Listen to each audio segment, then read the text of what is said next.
O Senhor esteja convosco. Proclamação do Evangelho de Jesus Cristo, segundo Lucas. Naquele tempo, Jesus atravessava cidades e povoados, ensinando e prosseguindo o caminho para Jerusalém. Alguém lhe perguntou: Senhor, é verdade que são poucos os que se salvam? Jesus respondeu: Fazei todo o esforço possível para entrar pela porta estreita, porque eu vos digo que muitos tentarão entrar e não conseguirão. Uma vez que o dono da casa se levantar e fechar a porta, vós do lado de fora começareis a bater, dizendo: Senhor, abre-nos a porta. Ele responderá: Não sei de onde sois. Então começareis a dizer: Nós comemos e bebemos diante de ti, e tu ensinastes em nossas praças. Ele, porém, responderá: Não sei de onde sois. Afastai-vos de mim, todos vós que praticais a injustiça. Ali haverá choro e ranger de dentes. Quando vier Abraão, Isaque e Jacó, junto com todos os profetas do reino de Deus, e vós, porém, sendo lançados fora. Virão homens do Oriente e do Ocidente, do Norte e do Sul, e tomarão lugar à mesa do reino de Deus. E assim, há últimos que serão primeiros, e primeiros que serão últimos. Palavra da salvação. Glória a vós, Senhor.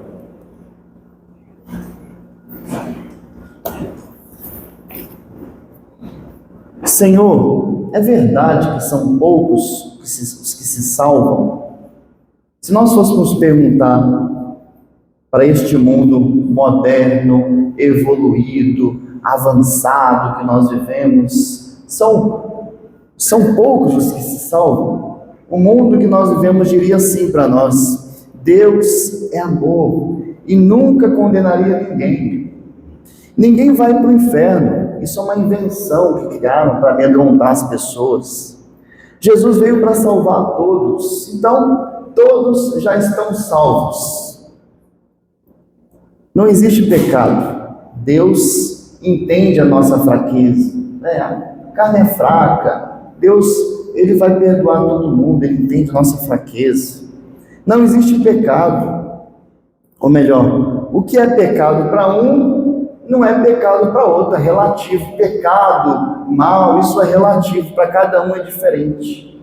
Essa é a resposta que o mundo daria para nós hoje. Só que é bom a gente tomar cuidado, porque quanto mais desculpas e justificativas nós vamos criando para não nos convertermos hoje, mais distante e longe vai ficando a chance da nossa salvação. O mundo tentaria relativizar ou minimizar, mas qual é a resposta de Jesus? Está na palavra de Deus. O que Ele nos diz diante dessa pergunta que nós poderíamos fazer ainda hoje: Senhor, é verdade que são poucos os que se salvam? E Jesus responde: fazei todo o esforço, enquanto o mundo diz: não precisa se esforçar. Jesus veio salvar todo mundo, todos já estão salvos. Ele morreu por toda a humanidade, todos já estão salvos, mas Jesus está dizendo: esforçai-vos. Então, ninguém será salvo deitado na rede, tomando água de coco. Ele está dizendo: esforçai-vos. Esforçai-vos,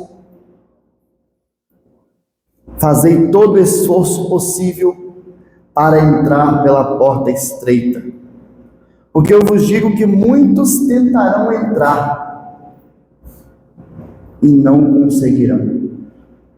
Quem são esses muitos que tentarão entrar e não conseguirão? Nós podemos pensar: as prostitutas, os ladrões, os políticos, Nós podemos pensar os maiores pecadores.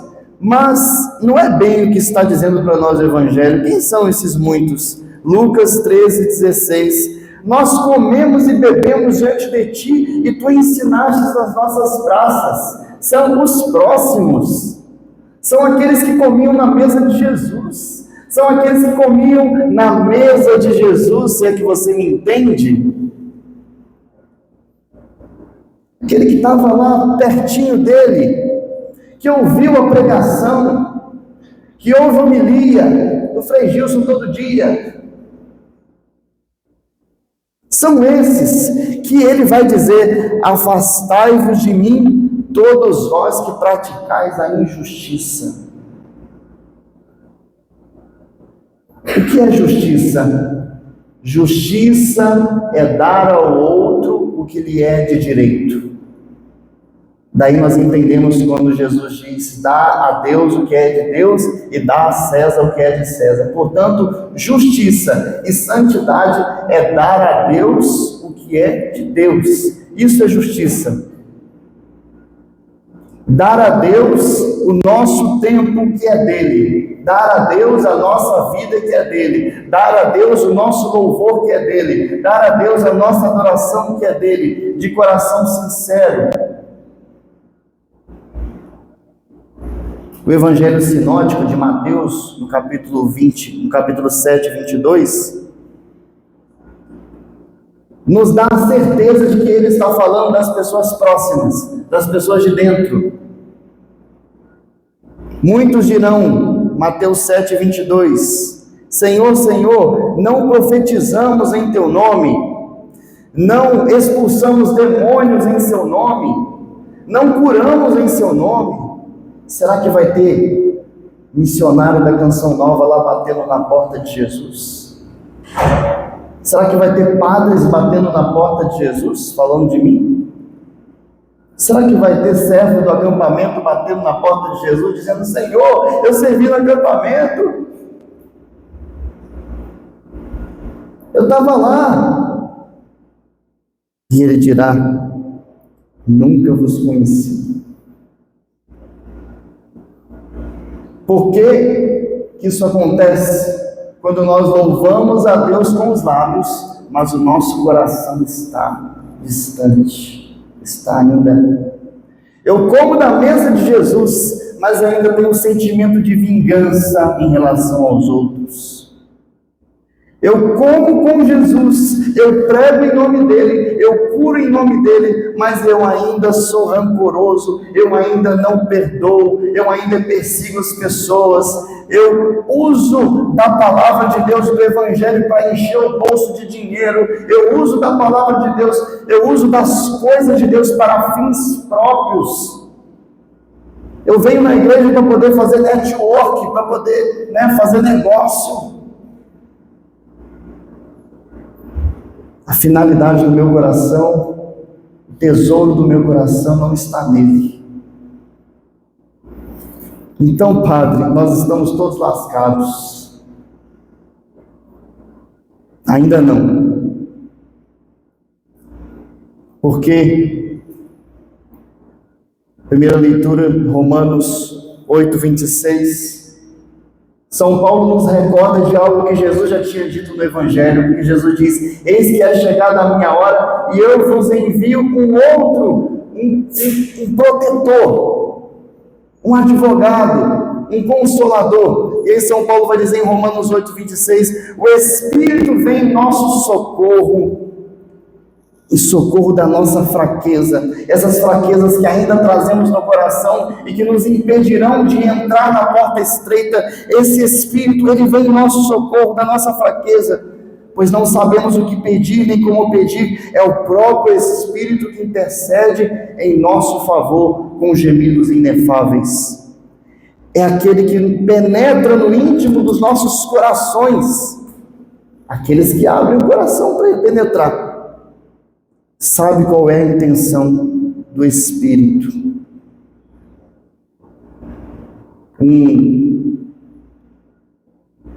Um autor do período patrístico da igreja dizia: Vox Spiritus incorde in lingua anima. A voz do Espírito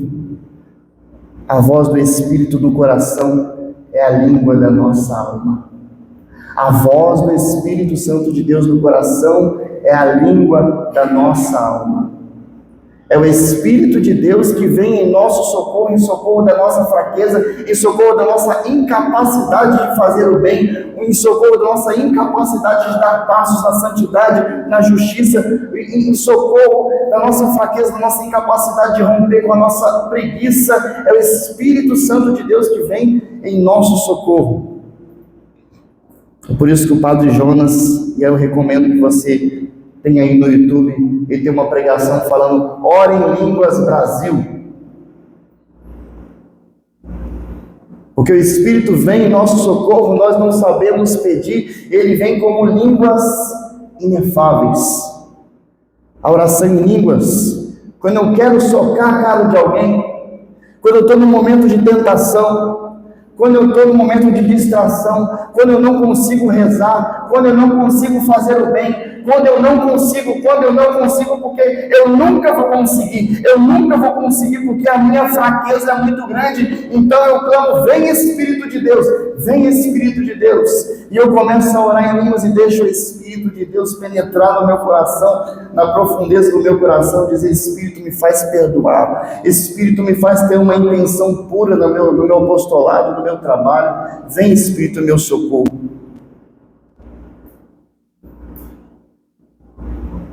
É o Espírito de Deus que vem em nosso socorro.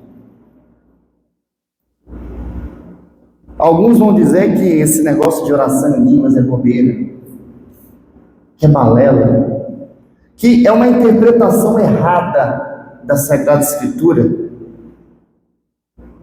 Mas você pegar os escritos dos pais da igreja dos primeiros séculos, vários deles relatam momentos de oração comunitária, oração em línguas. Eu trouxe aqui Santo Irineu de Leão, um trecho da carta contra os hereges que ele escreve, que ele diz assim: também ouvimos muitos irmãos na igreja que possuem dons proféticos e que pelo Espírito falam em toda espécie de línguas e trazem à luz coisas escondidas, os dons carismáticos, as revelações. Tertuliano diz: reconhecemos, nossos irmãos, os dons do Espírito Santo que foram prometidos para os últimos tempos. Falamos em diversas línguas. Tertuliano no segundo século. Hipólito de Roma, outro pai da igreja, Santo Hipólito, ele diz sobre um batismo, ele fala assim: quando alguém é batizado, receba o Espírito Santo para que possa falar em todas as línguas.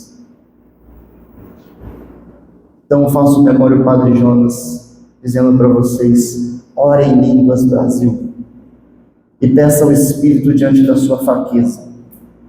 Nós não conseguimos, a gente come da mesa do Senhor, mas continua fazendo fofoca, continua falando mal, continua sendo injusto, continua sendo corrupto dentro da igreja, seja padre, seja leigo, missionário, todo mundo. Não vai ter um crachá no céu dizendo: não, você é padre, pode entrar, você é missionário, pode entrar. Não vai ter. Eu acho que a gente vai chegar no céu, nosso Senhor, ele vai fazer a nossa boca sumir, porque a gente é muito bom de argumentar, né? Então nossa boca vai desaparecer, não vai ter boca.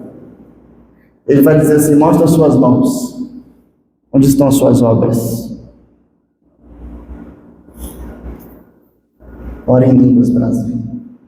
Louvado seja o nome do nosso Senhor Jesus Cristo. Assim seja.